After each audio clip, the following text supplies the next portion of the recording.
Amis internautes de la 3SA TV, ñu ngi leen di nuyu di leen ziar di ñaanal ñëpp jàmm ak salaam ak tawfiq. Aujourd'hui c'est le jour de l'examen du CFE, concours d'entrée en 6e. ñu ñëw fii ci centre bu mag, centre Cheikh Abdou Khadir Djeylani Sissoko bu Diamaguène Sicap Mbao, ànd ak honorable député madame Aïssatou Sissoko ak ñi nga xamante ne ñooy équipe pédagogique bi, waaye l'équipe du jury bi nga xamante ni moom la l'IEF déployé ak ñëpp yi nga xamante ni ñooy activé wu aux alentours de l'examen. wàllum élèves yi aussi nan la ñuy composé. Voilà, bonjour. Donc c'est inspecteur Manga, Mohamed Manga, inspecteur chef de district de Diamaguène Sicap Mbao. Je suis en compagnie de l'inspecteur Soumaré.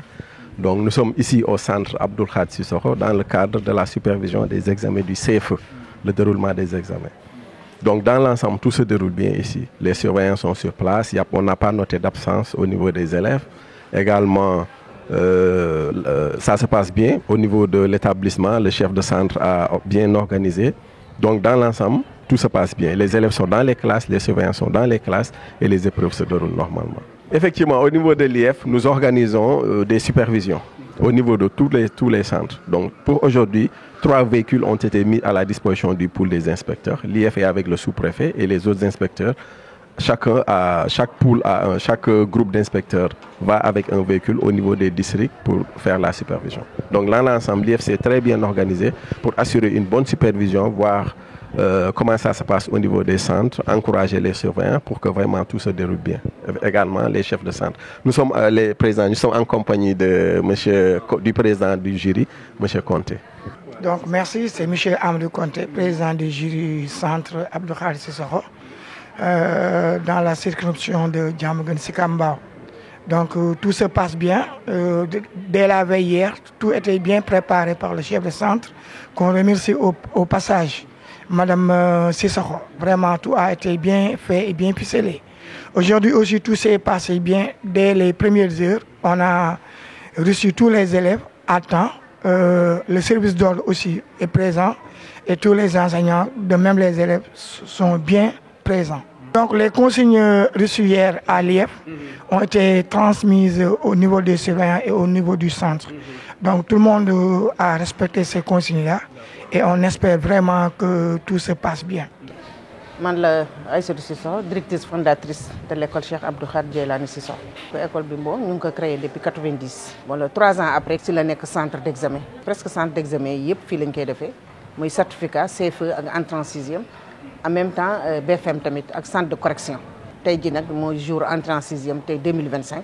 Mon centre voilà, abrité 4 écoles abritées aujourd'hui. Total effectif, il n'y a que 167 candidats. Bon, les écoles qui sont autour de Diamaguène Sicap Mbao, la sagesse, donc Abdou Khadir Sissoko, Kémon Manga, et puis le bon samaritain tamit.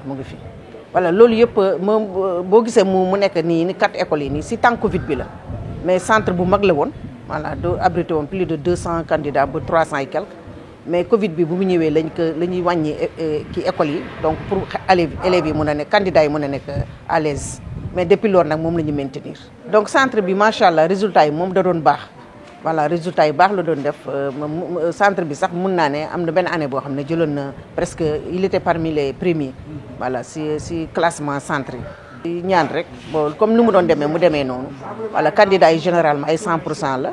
Donc CFE bi donc généralement mom moy am sax ay ben yu am wala ñaar yu dul am mais centre bi mom machallah Abdou Khadir Sissoko tamit vraiment donc di féliciter maître CM2 yi vraiment ñaar maître CM2 lañu am vraiment encadré nañu élèves yi ba nga xamné suñu ñu ngi yaakar dal mais examen mom xam nga mom do wax à l'avance wa kuy dem xaré do nek di wax ci que damay gagner da ngay xaar ba résultat yi génn mais am nañ ci njott bu rafet. Voilà tay ji ni premier jour la donc xalé yi defe na ñu ngi def français voilà donc ñu ngi def français donc suñu paré de français bi je crois que dina am yenen ki aussi wara top donc programme baa ngi nii fii si tableau bi donc suñu défé français donc suñu paré dinañ langue et communication production d'écrit après suñu paré nak si lañu def éducation artistique donc tay ji xalé yi 13h45 lañuy wacc donc journée continue lañ koy def té lolu yeb bo gisé mu am depuis temps Covid bi la voilà motax ñu journée continue bi doon am sinon matin et soir la won mais légui 13h45 la xale di wàcc demain matin ñu ñëwaat encore voilà donc préparatif yi boobu métti na méttiwul mais fin d'année moom dafa métti sax voilà fin d'année dafa métti généralement ndaxte dafa am ay papiers bëri yi nga xam ne moom nga war a régler donc du xale yi tamit seen extrait de naissance yi yooyu moom à l'avance la donc jour J faut que xale yi tamit nga waxtaan ak ñoom pour ñu mun ñëw à l'heure bañ a tardé donc interdiction yi ñuy wax yëpp il faut nga nekk di leen ko wax parce que xale dafa gaaw a fàtte ba jour J da ngay nekk di wax ak ñoom pour li ñuy lépp loo xam ne dañ koy interdit ci centre bi mu bañ a am. déroulement bi généralement ça se passe très bien la sécurité est là donc police nationale ñëw na ñu ngi fii di surveiller centre bi donc président jury bi tamit macha allah ñëw na ak équipe am ñu ngi ci seen bureau ñu ngi liggéey. donc surveillants yi tamit ku nekk yaa ngi ci salle ñu ngi ci salle yi par 2 surveillants la par salle donc ñu am 40 élèves candidats 40 candidats par salle mu am 2 surveillants kii ci kanam kii ci ginnaaw. épreuve yi ñëw na à temps depuis démb la épreuve yi ñëw ñu scellé leen après denc leen dans un lieu sûr voilà donc noonu lañ def scellé leen def leen dans un lieu sûr donc IEF tamit vraiment mu ngi bàyyi xel ci ñun bu baax a baax di bàyyi xel ci centre yi. voilà donc yónnee chef de district yi yëpp pour ñu dugg ci centre yi di xool ban mooy suñu problème lan mooy suñu problème di ñu laaj lan moo ñu jaaxal ak yooyu noonu mais yàlla baax na donc dara sikkul daal donc tout est dans l'ordre donc ñu ngi sant di gërëm tamit suñu inspection IEF de Thiaroye parce que vraiment kii na rôle bi buñ ko jox pour mu surveiller examen yi concours yi macha allah mu ngi ci taxawaay bu rafet. voilà moom ak secrétaire général. incha allah merci beaucoup kontaan nañ ci trop 3SA TV moom c'est la télé de la banlieue. donc dafa nekk télé boo xam ne vraiment lépp loo xam ne tamit moo ngi am ci banlieue bi et mën naa wax sax à l'international donc nit ñaa ngi koy suivre te moom mooy tax ba nit ñi di gis lu xew ci gox yi ak goxaan yi parce que vraiment dafa nekk télé boo xam ne dañ ko war a dooleel parce que télé bu baax la macha allah. donc ñu ngi koy sant di gërëm DG bi di sant di gërëm techniciens yi mu àndal yëpp di sant di gërëm. équipe pédagogique bu Cheikh Abdou Khadre Djeylani Cissokho ndaxte ñoom loo leen wax soo jógee rek ñoom ñëpp ñu jóg depuis le matin ñu ngi fii 7 heures pile fii la leen fekk ñu ngi installé di toppatoo gan yi donc di toppatoo restauration bi depuis boobu ba léegi macha allah donc ma leen di sant di leen gërëm di leen remercier bu baax a baax di remercier di sant bu baax particulièrement monsieur Diop vraiment sama bras droit la mu ngi may jàppale bu baax a baax ci sama liggéey bi di sant di gërëm parents d'élèves yi nga xam ne dañoo def confiance ba seen doom yi ñëw jàng fii ba jour examen di ñaan yàlla li ñuy xaar ci examen bi yàlla na ko yàlla yombal ba xale yëpp réussir à 100%. voilà ce sera le grand bonheur de tout le monde et de tous les Sénégalais ndax xale yi moom c'est des enfants du Sénégal merci beaucoup. man maa ngi tudd Ibrahima Diop di jàngalekat ci école Cheikh Abdou Khadre Djeylani Cissokho bon école bi nag def naa fi lu ëpp 20 fukki at maa ngi ci école bi di fi servir.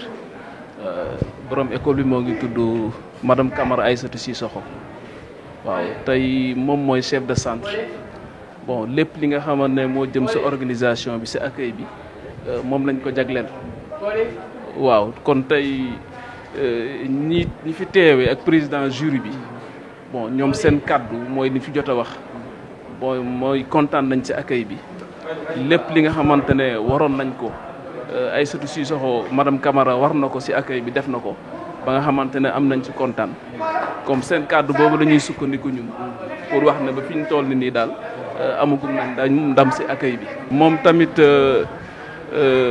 di doon ki nga xamante ne def naa fi 20 fukki at bon taxawaay bi nga xamante ne am na ko ci ñun bon jéggi na dayoo parce que man mii de wax ak yow tey lépp lu ma am li nga xamante ne. mooy lu gën a cher ci nit mooy njabootam fii laa ko amee ci école bii nii waaw sur le plan social surtout ci cadre liggéey bi sax laay jiite da koy jox akam ba mu mat sëkk lépp li nga xamante ne ñoo ngi fi nekk soxla ko ci wàllu xam-xam li bi nga xamante ne dina jëriñ xale yi ba moom da ciy taxaw lépp lu mën ak lu mën mu di ko def bon rawatina aussi sur le plan social bépp soxla bu ñu am muy fii muy ci biti ba moom am na ci taxawaay bu rafet. waaw côté boobu aussi franchement dafa jaroon ma wax pàcc boobu noonu ne jëf ju rafet bi muy def aussi yal na ko yàlla delloo ko ci njabootam parce que taxawaay bi rafet na lool. fi mu taxaw daf may tudd nee naa ko mérite bi moom la revenir parce que su ma fi ñëwoon tamit fekk moom beneen taxawaay bu ñaaw amaana na peut-être taxawaay boobu laay topp wala diggante bi du yàgg nee naa ko ful ak jom bi muy faral di wax ci man.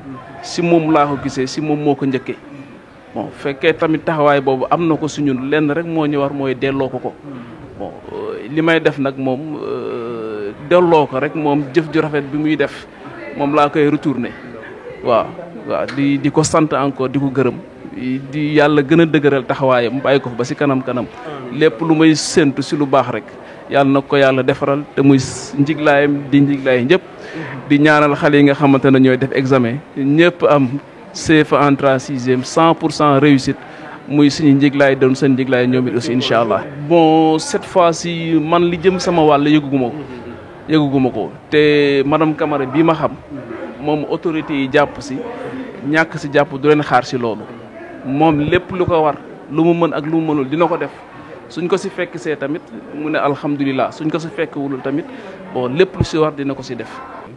Alhamdulillah, je m'appelle Monsieur Badiane, enseignant à l'école Darul Iman. Alhamdulillah, on est là pour surveiller les élèves pour l'examen 2025. Alhamdulillah, vraiment, alhamdulillah, tout se passe bien depuis le matin. Les enfants sont là, tous sont présents. Alhamdulillah, vraiment, on remercie Dieu pour le déroulement de l'examen. Et vraiment, les enfants se comportent bien, les élèves. Et vraiment, les épreuves aussi, y a aucun problème. Les consignes, ils ont été aussi respectés. Et vraiment, alhamdulillah, quoi. RAS, RAS. Merci, c'est gentil aussi à vous.